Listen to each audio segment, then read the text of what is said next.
Merci d'être avec nous en ce lundi après-midi, donc en collaboration avec l'UPA et Desjardins. On va en apprendre plus sur les différents métiers d'agriculteurs dans différents domaines. Et aujourd'hui, on a la chance d'aller parler avec M. René Roy. Il est au bout du fil. Bonjour, M. Roy, ça va bien? Oui, bonjour, M. Veilleux. Oui, ça va bien.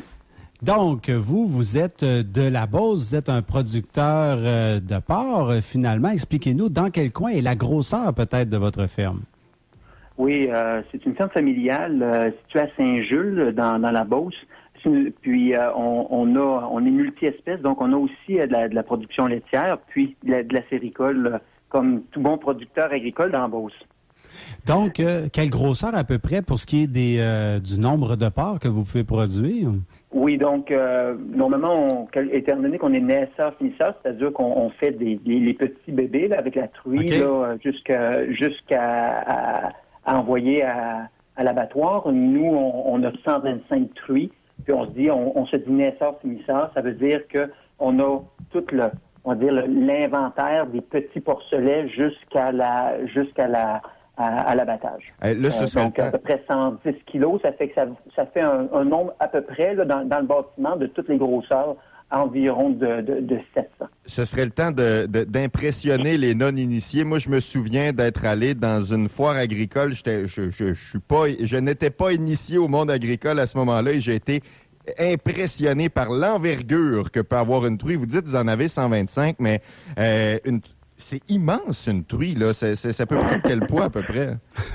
Oui, une truie, ça peut facilement dépasser les 200 kilos. Donc, ça fait des grosses bêtes, là. Je peux vous dire qu'on se sent petit quand on les manipule, puis qu'ils décident qu'eux, ils veulent tourner à droite, puis nous, on voudrait qu'ils aillent à gauche. Des fois, les négociations sont pas faciles. OK, tête de cochon, ça vient de là, c'est ça?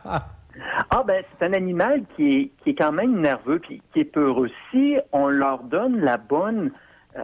Si on leur donne les bons trucs, tu sais, la lumière, faut qu'il y ait une bonne luminosité, faut pas qu'ils s'en aillent dans le noir. Si c'est dans le noir, ils n'aiment pas ça. Il y a plein de petits détails. Quand on sait comment les manipuler, c'est un animal qui se manipule bien.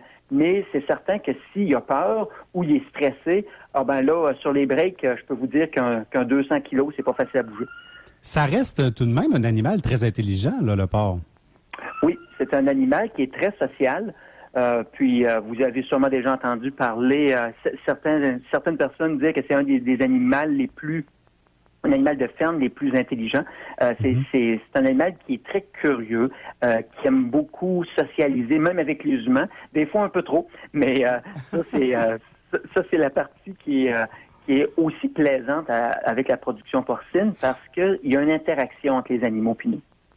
J'imagine que ça doit pas être évident dans un côté parce que vous savez, bien sûr, c'est tous des animaux qui vont aller vers l'abattoir éventuellement. Comment on fait un peu pour dealer avec tout ça, avec le côté humain de tout ça? Ah ben, nous, notre travail, c'est qu'il soit le mieux possible. Puis bon, c'est sûr que d'un point de vue, on va dire un petit peu plus long terme, on sait qu'à un moment donné, ils vont aller à l'abattoir, mais c'est leur période de vie. La période qu'ils sont avec nous, on les cajole, on s'organise pour qu'ils soient bien parce que faut pas se le cacher aussi, là, c'est notre gagne-pain. Donc on veut que ces animaux-là soient bien traités. Puis ultimement, c'est pour nourrir les gens. Donc c'est quand même une fin noble. Là. C'est pas c'est utilisé pour quelque chose de bien au bout de la ligne. Donc nous, ce qu'on fait, on s'organise pour qu'ils soient heureux, qu'ils soient bien.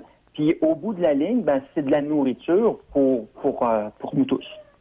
Dites-nous, une journée typique, là, ça commence à quelle heure? Puis qu'est-ce qui se passe dans votre journée type à peu près?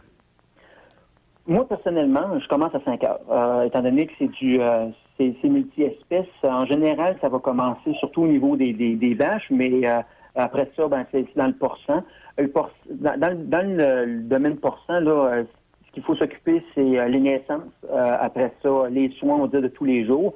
Il faut que ça soit bien nourri.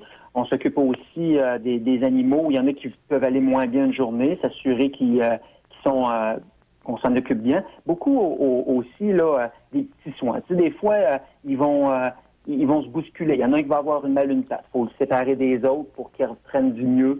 Une truie, après avoir eu un cochonnage, après avoir mis bas, c'est plus sensible, c'est plus fragile. Il y a plusieurs soins. Donc, c'est beaucoup au niveau des soins. Puis, bien sûr, là, il y a toute la question de l'environnement d'élevage. Il faut que la température soit bonne, la ventilation soit bonne. Ça change l'hiver puis l'été. Donc, on a à s'ajuster à tout même si c'est dans des bâtiments, il faut s'occuper de la température de façon constante. Ça peut avoir combien de bébés, une truie comme ça? Une truie, de façon générale, là, quand ça va bien, on parle du 10 à 12, puis on peut en voir là, du 15, 17. Là. C'est pas rare qu'on en voit. Okay. Mais étant donné qu'il y a un nombre de mamelles maximum, puis une mamelle pour un porcelet, normalement, là, on dépasse pas 12 par truie, là, parce que c'est quand même... Elle a quand même beaucoup de travail quand elle en a 12 à s'occuper. OK. Et la gestation, combien de semaines? La gestation, c'est... nous autres, on le calcule 3 mois, 3 semaines, 3 jours. Okay. C'est comme ça qu'on le calcule. Donc, à peu près... à peu près 120 jours, là, à mon estimation rapide. Là. Mais moi, c'est toujours comme ça que je le calcule. Puis après ça, on a les tableaux de régie, puis dessus, c'est tout le temps écrit, fait qu'on n'a pas à le recalculer à chaque fois. Et c'est le temps que ça prend. Donc, c'est quand même plus rapide que, par exemple, une vache ou l'humain. Ça a un cycle de reproduction qui est quand même rapide. En terminant, peut-être les 2 ou 3 le plus gros défi là, par rapport à la production porcine. J'entrerai pas dans le domaine de l'économie de la mise en marché. Je vais rester vraiment au niveau de la production. Nous, notre gros défi, c'est toujours la santé. Puis c'est une des raisons aussi pourquoi on est réticent à faire visiter nos bâtiments, parce que c'est des animaux qui sont sensibles, qui sont fragiles aux maladies. Donc, c'est une bataille constante pour s'assurer que la biosécurité, c'est-à-dire l'environnement biosécuritaire, est toujours à son maximum. Parce que lorsque la maladie rentre, ça fait du dégât au niveau... On peut perdre des animaux, les rendements, la croissance est moins bonne. Donc, puis après ça, il faut utiliser des antibiotiques pour réussir à se battre contre ces maladies-là. Donc, vraiment, là, moi, je vous dirais, là, la santé, là, c'est une de nos préoccupations numéro 1.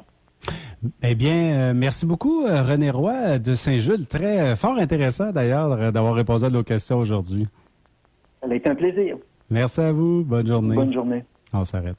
Cette capsule agricole était une présentation de Desjardins Entreprises, Beauce-Appalaches et de Chemin. Votre équipe agricole et agroalimentaire qui vous accompagne à chaque étape de vie de votre entreprise. Nos 15 spécialistes formés d'agronomes, d'ingénieurs et de techniciens forestiers sont disponibles pour vous appuyer dans tous vos projets d'affaires. Rendez-vous sur desjardins.com/entreprise ou téléphonez-nous au 418-227-7000 pour plus de détails. Une initiative de l'Union des producteurs agricoles qui contribue à l'amélioration des conditions de vie sur le plan social, économique et culturel du milieu rural.